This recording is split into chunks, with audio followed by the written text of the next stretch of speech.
Hello friends, welcome to Indian study पर आपका स्वागत है। दोस्तों, आज की इस वीडियो में मैं आप लोगों के लिए जीके का टेस्ट लेकर के आया हूं, जो कि आपके आने वाले एग्जाम यूपीएसआई के लिए बेहद इंपॉर्टेंट है। तो वीडियो को एंड तक जरूर देखिएगा, क्योंकि लास्ट में मैं आपसे क्वेश्चन भी पूछूंगा और उसका आंसर आपको कमेंट बॉक्स में बताना होगा। साथ ही साथ इस वीडियो की पीडीएफ डिस्क्रिप्शन में टेलीग्राम चैनल का लिंक दिया हुआ है, वहां से आप प्राप्त भी कर सकते हैं। पहला क्वेश्चन आपके सामने, घरेलू हिंसा से महिलाओं का संरक्षण अधिनियम 2005 कब पारित हुआ? जल्दी बताओ। तो आपका जो सही आंसर हो जाएगा वह क्या हो जाएगा? 13 सितंबर 2005 को, यानी कि तीसरा ऑप्शन से यहां पर आपका बिल्कुल करेक्ट हो जाएगा। किशोर न्याय अधिनियम 2000 की धारा 16 के अनुसार किशोर को कौन सी सजा नहीं दी जा सकती है? जल्दी बताइए सर। तो आपका सही आंसर हो जाएगा मृत्युदंड या आजीवन कारावास। पहला ऑप्शन बिल्कुल करेक्ट। नेक्स्ट क्वेश्चन, अनुसूचित जाति और अनुसूचित जनजाति अधिनियम 1989 की धारा 10 के अधीन दिए गए आदेश के उल्लंघन पर दंड का प्रावधान किस धारा में दिया गया है? तो ये प्रावधान किस धारा में दिया गया है? धारा 13 में। तीसरा ऑप्शन यहां पर आपका बिल्कुल क्या होगा सर? करेक्ट होगा। सार्वजनिक स्थान पर मोटरयान चलाने के लिए मोटर वाहन अधिनियम 1988 की धारा 4 के अंतर्गत आयु निर्धारित की गई है। कितनी आयु निर्धारित की गई है? तो सही आंसर हो जाएगा आपका 18 ईयर, यानी कि पहला ऑप्शन यहां पर आपका बिल्कुल क्या होगा सर? करेक्ट हो जाएगा। नेक्स्ट क्वेश्चन, एक राज्य से दूसरे राज्य में कितनी अवधि के अंदर वाहन का पंजीकरण ट्रांसफर कराना आवश्यक है? जल्दी बताइए सर। तो आपका जो सही आंसर हो जाएगा वह क्या हो जाएगा? ऑप्शन नंबर ए, 3 माह के अंदर, यानी कि सॉरी, 3 माह के अंदर नहीं होगा सर, यहां पर ये होगा आपका 12 माह के अंदर, 1 साल के अंदर। हाँ, एक राज्य से दूसरे राज्य में कितनी अवधि के अंदर? 12 महीने के अंदर, यानी कि 1 साल के अंदर अपना पंजीकरण ट्रांसफर जो है वो कराना आवश्यक है। ठीक है, 3 माह नहीं, ध्यान रखना, वो थोड़ी गलती से बोल दिया। नेक्स्ट क्वेश्चन आपके सामने, पर्यावरण संरक्षण अधिनियम 1986 में अध्यायों की कुल संख्या कितनी है? तो सही आंसर हो जाएगा आपका 4। दूसरा ऑप्शन यहां पर आपका बिल्कुल करेक्ट हो जाएगा। नेक्स्ट क्वेश्चन, पर्यावरण संरक्षण अधिनियम 1986 में केंद्रों की साधारण शक्तियों का उल्लेख किया गया है किस धारा तक? तो सही आंसर हो जाएगा धारा 3 से 6 तक। पहला ही ऑप्शन यहां पर आपका बिल्कुल करेक्ट। नेक्स्ट क्वेश्चन, राज्य सरकार की नियम बनाने की शक्ति वन्य जीव संरक्षण अधिनियम 1972 की किस धारा में वर्णित है? तो किस धारा में वर्णित है? धारा 64 में। तीसरा ऑप्शन जो है यहां पर आपका बिल्कुल करेक्ट हो जाएगा। नेक्स्ट क्वेश्चन, निम्नलिखित में से किस केंद्र शासित प्रदेश की जनजाति को वन्य जीव संरक्षण अधिनियम 1972 के अनुसार आखेट का अधिकार है? तो सही आंसर हो जाएगा आपका अंडमान निकोबार। तीसरा ऑप्शन बिल्कुल करेक्ट हो जाएगा। मानवाधिकार संरक्षण अधिनियम 1993 भारत में कब लागू हुआ? Important questions. तो कब लागू हुआ? तो आपका सही आंसर हो जाएगा 8 जनवरी 1994 को। पहला, दूसरा ऑप्शन बिल्कुल करेक्ट। सूचना प्रौद्योगिकी अधिनियम 2000 के अंतर्गत कंप्यूटर स्रोत दस्तावेज के साथ हस्तक्षेप का दंड किस धारा में किया गया है?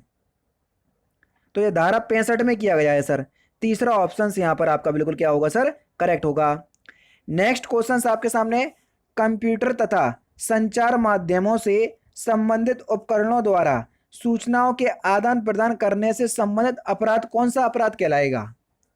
तो उस अपराध को हम साइबर अपराध की श्रेणी में रखेंगे सर। दूसरा ऑप्शन यहां पर आपका बिल्कुल करेक्ट हो जाएगा। भारतीय दंड संहिता की किस धारा में प्रच्छन्न गृह अतिचार को परिभाषित किया गया? तो सही आंसर आपका क्या हो जाएगा सर? धारा 443 में, 443 में। तीसरा ऑप्शन बिल्कुल करेक्ट। भारतीय दंड संहिता की धारा 420 में किस अपराध का उल्लेख किया गया है? तो किस अपराध का उल्लेख किया गया है?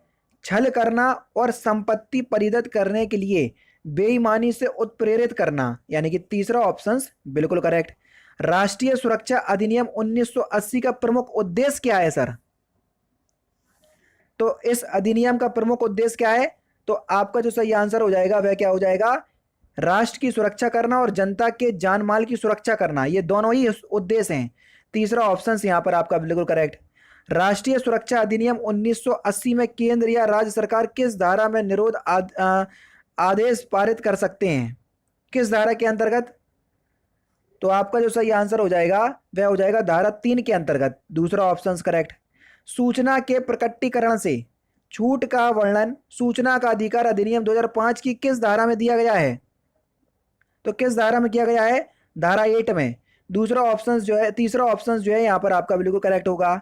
सूचना का अधिकार अधिनियम 2005 की धारा 15(3) के अनुसार राज्य मुख्य सूचना आयुक्त और राज्य सूचना आयुक्तों की नियुक्ति राज्यपाल द्वारा एक समिति की संस्तुति पर की जाएगी। उस समिति का अध्यक्ष कौन होगा? तो समिति का अध्यक्ष मुख्यमंत्री होगा सर। कौन होगा? मुख्यमंत्री, पहला ऑप्शन करेक्ट। भ्रष्टाचार निवारण अधिनियम 1988 क्या है? तो भ्रष्टाचार अधिनियम निवारण अधिनियम 1988 रिश्वत और भ्रष्टाचार निवारण के वर्तमान कानूनों को समेकित करने का अधिनियम और रिश्वत और भ्रष्टाचार निवारण के वर्तमान कानूनों को संशोधित करने का भी अधिनियम। तो ए और बी आपके दोनों सही हो जाएंगे, तीसरा ऑप्शन करेक्ट। विशेष न्यायाधीश के अधिकार एवं प्रक्रिया भ्रष्टाचार निवारण अधिनियम 1988 की किस धारा में है? किस धारा में वर्णित है? तो आपका जो सही आंसर हो जाएगा वह हो जाएगा आपका धारा 5 में, दूसरा ऑप्शन करेक्ट। भारतीय तट रेखा की लंबाई कितनी है? लगभग लगभग में पूछा है भारतीय तट रेखा की लंबाई। तो भारतीय तट रेखा की लंबाई आपकी 7500 किलोमीटर है ना, तीसरा ऑप्शन करेक्ट। संसार में दूसरा ऊंचा पर्वत शिखर निम्नलिखित में से कौन सा है? पहला तो माउंट एवरेस्ट है, यहां पर दूसरा पूछ लिया तो वो कौन है? K2, जिसको हम गॉडविन ऑस्टिन बोलते हैं, तीसरा ऑप्शन करेक्ट। भारतीय संविधान का कौन सा आर्टिकल अल्पसंख्यकों को अपनी मनपसंद शिक्षण संस्थाओं को स्थापित या संचालित करने का अधिकार को संरक्षण प्रदान करता है? तो कौन सा आर्टिकल है? तो आपका जो सही आंसर हो जाएगा वह हो जाएगा आपका आर्टिकल नंबर 30, चौथा ऑप्शन करेक्ट। खमीर उत्तम स्रोत है किसका? खमीर जो है वो किसका उत्तम स्रोत है? विटामिन बी कॉम्प्लेक्स का, दूसरा ऑप्शन करेक्ट। कौन सा प्रोटीन का सर्वोत्तम स्रोत है? जल्दी बताओ, प्रोटीन का सर्वोत्तम स्रोत कौन है? तो सही आंसर क्या हो जाएगा? सेम। सेम जो है इन ऑप्शंस में जो है वो सेम प्रोटीन की सर्वोत्तम स्रोत होगी, ठीक है, कौन? सेम। लेकिन बेसिकली देखा जाए तो सबसे ज़्यादा प्रोटीन सोयाबीन में होता है, और अगर देखा जाए सब्जियों में या उसमें नॉन वेज वेज में तो वो होता है आपका दालों में, ठीक है। नेक्स्ट क्वेश्चन से आपका स्ट्राइव फॉर गोल्ड मुहिम की घोषणा किसके द्वारा की गई? तो इस मुहिम की जो घोषणा है किसके द्वारा की गई? भारतीय हॉकी संघ के द्वारा, पहला ऑप्शन करेक्ट, ठीक है। स्ट्राइव ये तो हो गया। IAAF का फुल फॉर्म आपको बताना है, IAAF का फुल फॉर्म। तो सही आंसर आपका क्या हो जाएगा? IAAF का फुल फॉर्म हो जाएगा international association of athletics federation, तीसरा ऑप्शन करेक्ट होगा सर, ठीक है। बीमर शब्द का संबंध किस खेल से है? बीमर, तो बीमर शब्द का संबंध जो है ये किससे है? तो सही आंसर हो जाएगा आपका क्रिकेट से। अब आप सोच रहे होगे क्रिकेट से कैसे? जो हाई थोड़ी फुल टॉस बॉल होती है, हाई, उसको बोलते हैं हम बीमर, ठीक है। वह प्रथम महिला कौन थी जिसने 7 प्रमुख सागर तैरकर पार किए? तो उस महिला का नाम क्या है? बुला चौधरी, दूसरा ऑप्शन करेक्ट। विश्व व्यापार केंद्र न्यूयॉर्क का मुख्य वायुविद निम्नलिखित में से कौन था? तो सही आंसर आपका क्या हो जाएगा? मिनोरू यामासाकी, दूसरा ऑप्शन बिल्कुल करेक्ट। सियाचिन जाने वाले पहले भारतीय प्रधानमंत्री कौन थे? ये हमसे पूछा गया है। तो सियाचिन जाने वाले पहले भारतीय प्रधानमंत्री थे मनमोहन सिंह। और सियाचिन क्या है? ये भारत और पाकिस्तान के बीच हिमनद क्षेत्र है, अधिकतर यहाँ पर आपकी सुर्खियों में रहता है ये, ठीक है। आंख का रंग किसमें मौजूद वर्णक पर निर्भर करता है? इंपॉर्टेंट क्वेश्चन और सिंपल भी है। तो ये आयरिस पर निर्भर करता है सर, दूसरा ऑप्शन करेक्ट। अंधेरे में देखने की आंख की दक्षता या क्षमता एक बैंगनी वर्णक के उत्पादन के कारण होती है, जिसका नाम क्या है? तो उस वर्णक का नाम क्या है? तो सही आंसर हो जाएगा आपका रेटिनिन। क्या सर? रेटिनिन, चौथा ऑप्शन बिल्कुल करेक्ट। देश में सर्वाधिक दूरी तय करने वाली ट्रेन का नाम क्या है? सही आंसर हो जाएगा आपका विवेक एक्सप्रेस, पहला ऑप्शन करेक्ट। गुणसूत्रों की संख्या में परिवर्तन को क्या कहते हैं? तो गुणसूत्रों की संख्या में परिवर्तन को हम बहुगुणिता कहते हैं, चौथा ऑप्शन करेक्ट। पंडित शिव कुमार शर्मा निम्नलिखित में से किस वाद्य यंत्र से संबंधित हैं?